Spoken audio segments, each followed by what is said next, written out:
Signed Mark Olenek Sr. It's his birthday. So,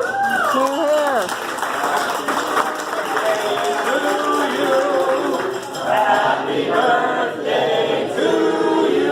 You want to share it? Happy birthday, dear Mark. We love you.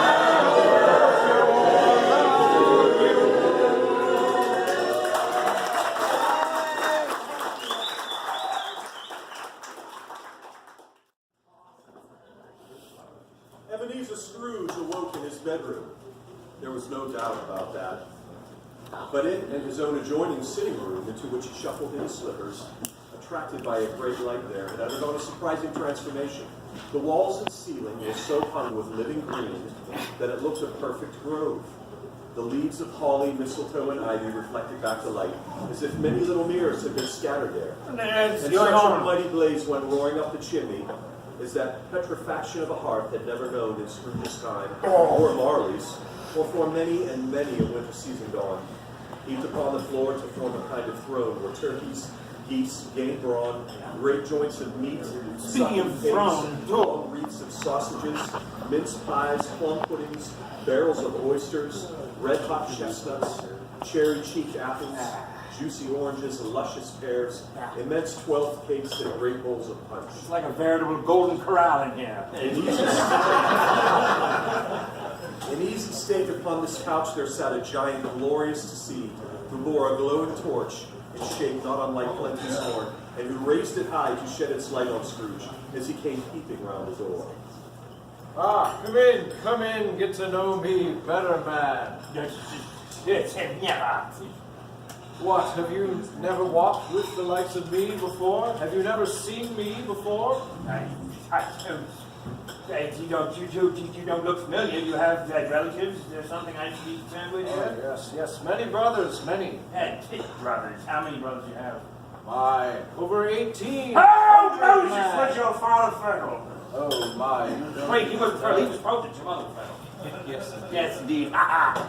Please, come with me and touch my robe.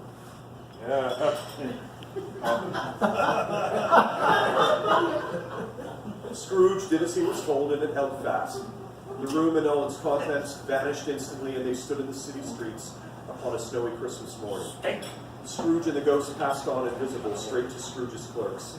On the threshold of the door, the spirit smiled and stopped to bless Bob Cratchit's dwelling with the sprinklings of his torch.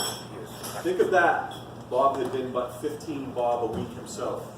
He pocketed on Saturdays but 15 copies of his Christian name, and yet the ghost of Christmas present blessed his storeroom house. What has ever gotten your precious father then, said Mrs. Cratchit, and your brother Tiny Tim, and Martha was late last Christmas Day by half an hour. Here's Martha, mother, said the girl, appearing as she spoke. Here's Martha, mother, cried the two young Cratchits. Hurrah! There's such a goose, Martha. Why, bless your heart alive, my dear, how late you are, said Mrs. Cratchit, kissing her a dozen times and taking off her shawl and bonnet for her. We'd a deal of work to finish up last night, replied the girl, and had to clear away this morning, mother. Well, never mind, so long as you come, said Mrs. Cratchit. Sit ye down before the fire, my dear, and have a warm. Lord bless you. No, there's father coming, cried the two young Cratchits, who were everywhere at once. Hide, Martha, hide. So Martha hid herself, and in a little came Bob, the father, with at least 3 feet of comfort, exclusive of the fringe hanging down before him, and his threadbare clothes darned up and brushed to look seasonable, and Tiny Tim upon his shoulder. Alas for Tiny Tim, he bore a little crutch, and had his lips supported by an iron frame. Oh, who's the cherub? Why, where's our Martha? Cried Bob Cratchit, looking round. Not coming, said Mrs. Cratchit. Not coming, said Bob, with a sudden disclension in his high spirits. For he had not been Tim's blood horse all the way from church, and had come home rampant. Not coming upon Christmas Day? Martha didn't like to see him disappointed, if it were only in a joke, so she came out prematurely from behind the closet door, and ran into his arms, while the two young Cratchits hustled Tiny Tim, and bore him off the wash house, where he might hear the police and the copper. They're having fun with almost nothing. And how did little Tim behave, asked Mrs. Cratchit? It's simple. She had rallied Bob on his credulity, and Bob had hugged his daughter to his heart's content. As good as gold, said Bob, and better. Somehow he gets thoughtful, sitting by himself Invest so in much, plastics. and thinks the strangest things you ever heard. He told me coming home that he hoped the people saw him in church because he was a cripple, Church. and it might be pleasant for them to remember upon Christmas Day, who made lame beggars walk and blind men see. Oh, gosh. Bob's voice was tremulous when he told me this, And and trembled more when he said that Tiny Tim was growing strong and hearty.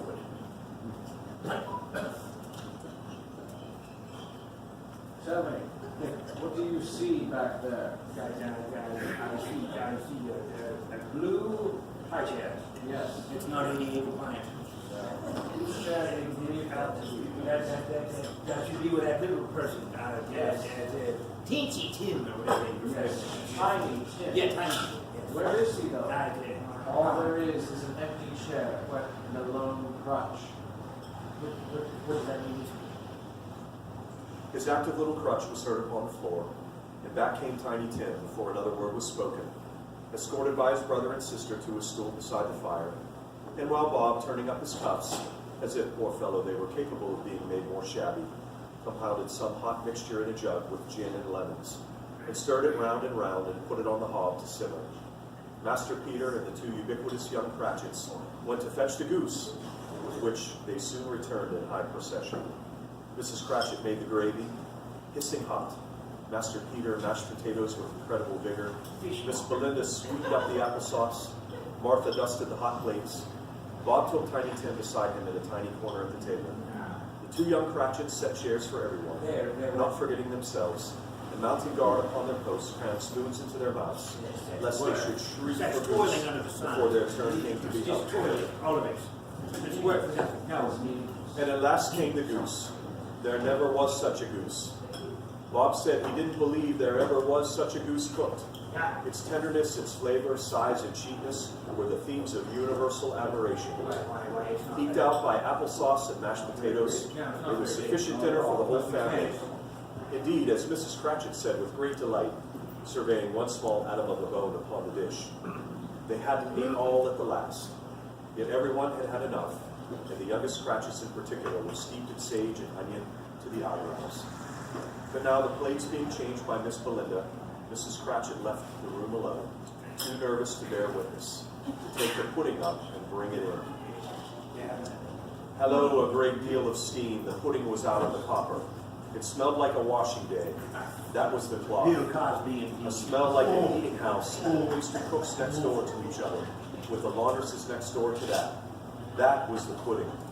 In half a minute, Mrs. Cratchit entered, flushed and smiling proudly with the pudding, like a speckled cannonball, so hard and firm, blazing in half and half a quartern of ignited brandy, and bedlight with Christmas holly stuck into the top.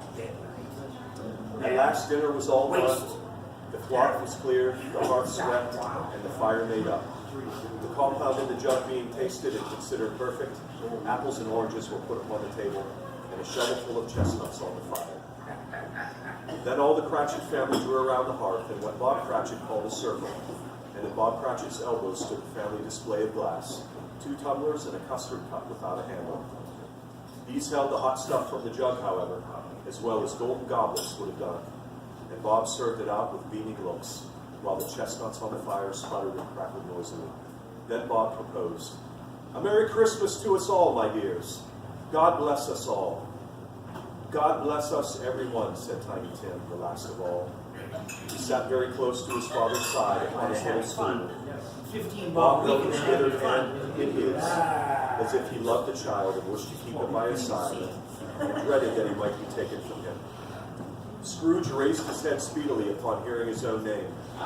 "Mr. Scrooge," said Bob. "I'll give you Mr. Scrooge, the founder of the feast." "The founder of the feast, indeed," cried Mrs. Cratchit, reddening. "I wish I had him here. I'd give him a piece of my mind to feast upon, and I hope he'd have a good appetite for it." No, you can take that. "My dear," said Bob, "the children, it's Christmas Day." Stovepipe Cratchit. "It should be Christmas Day, I'm sure," she said, "on which one drinks the health of such an odious, stingy, hard, unfeeling man as Mr. Scrooge. You know he is, Robert. Nobody knows it better than you do, poor fellow. My dear, Christmas Day." "I'll drink to his health for your sake and the day's," said Mrs. Cratchit. "Not for his. Long life to him. A Merry Christmas and a Happy New Year. He'll be very merry and very happy, no doubt. After it had passed away, they were 10 times merrier than before, from the mere relief of Scrooge and the baleful being done with. Bob Cratchit told them how he had a situation in his eye for Master Peter, which would bring in, if obtained, a full 5 and 6 pence weekly. The two Cratchits laughed tremendously at the idea of Peter's being a man of business, and Peter himself looked thoughtfully at the fire from between his collars as if he were deliberating what particular investments he should favor when he came into the receipt of that bewildering income. It was a great surprise to Scrooge, as this scene vanished, to hear a hearty laugh. It was a much greater surprise to Scrooge to recognize it as his own nephew's, and to find himself in a bright, dry, gleaming room, with the Spirit standing smiling at his side and looking at that same nephew. It is fair, even-handed, noble adjustment of things, that while there is infection and disease and sorrow, there is nothing in the world so irresistibly contagious as laughter and good humor. When Scrooge's nephew laughed, Scrooge's niece by marriage laughed as heartily as he, and there are several friends, not being a bit behindhand, laughed out lustily.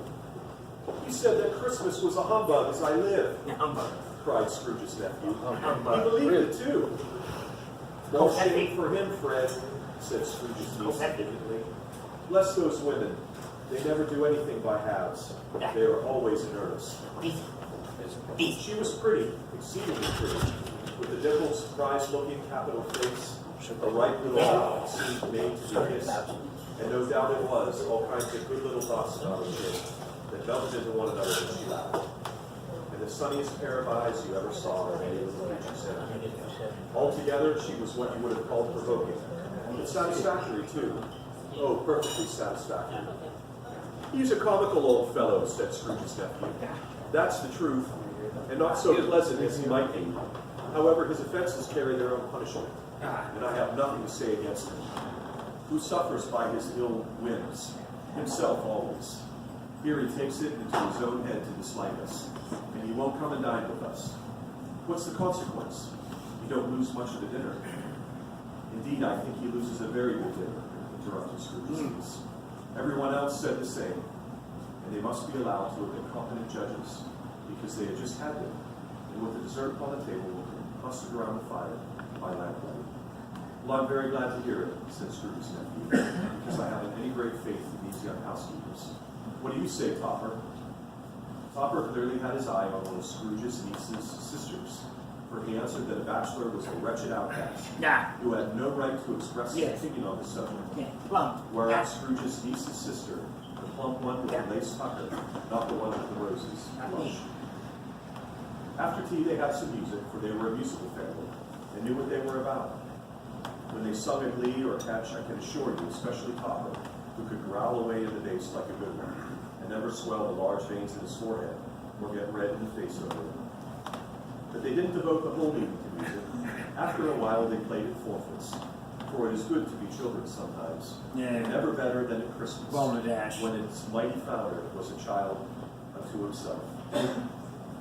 There was at first a game at blind man's bluff, and I no more believe Topper was really blinded than I believe he had eyes in his boots, because the way in which he went after that plump sister with the lace tucker was an outrage on the credulity of human nature.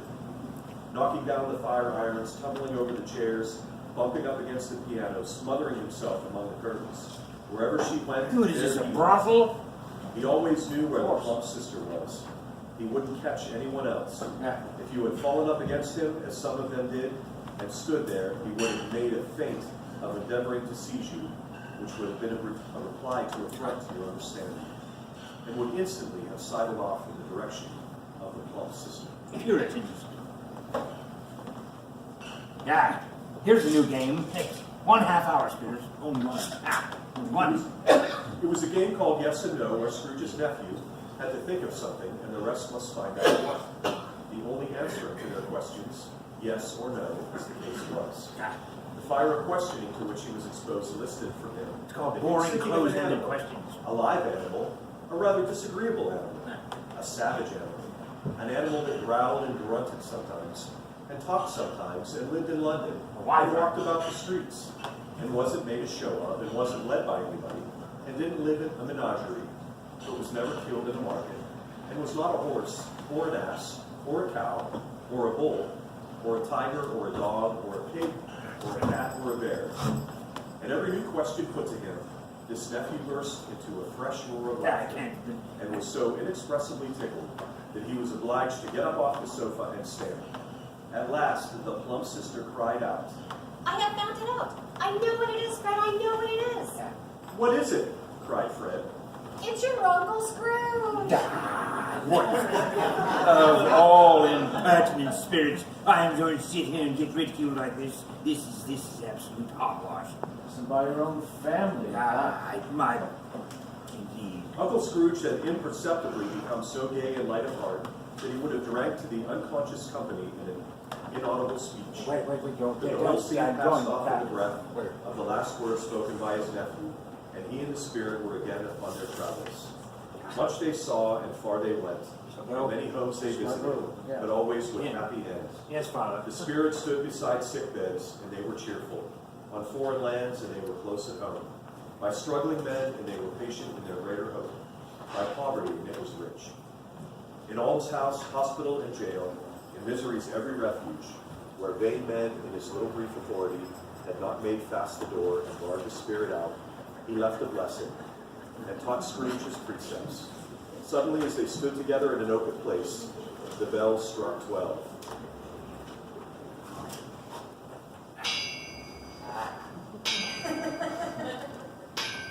Wait, where are you going?